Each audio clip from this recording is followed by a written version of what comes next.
Первый урожай слорской бахчи на днях появился на прилавках, и успевшие его распробовать люди отмечают, что по вкусу и сладости ягоды ничуть не уступают астраханским. На 30 гектарах земли здесь, в селе Илор, растут два вида арбузов – Бастана и Флоринда.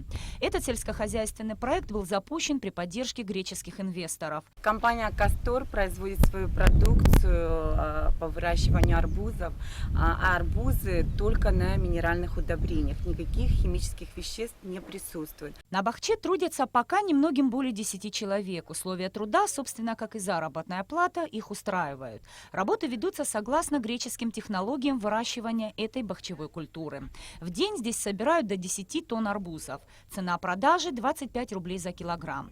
Цены диктует рынок, говорят в руководстве компании. Любители этого летнего фрукта могут не просто купить понравившийся арбуз, но и выбрать его сами. Хотелось бы отметить, что продукция, которая выпускается из компании «Кастор», на каждой продукции есть свой логотип, в котором отмечено, что это представители компании «Кастор». Планов у предпринимателей еще много. Помимо расширения бахчи, они наметили производство клубники. К осуществлению этой идеи они приступят позже, а пока развозят по местным рынкам самые большие и сладкие ягоды. Нисфа Аршба, Аля Скурсай, Анатолий Маланя, Абхазское телевидение.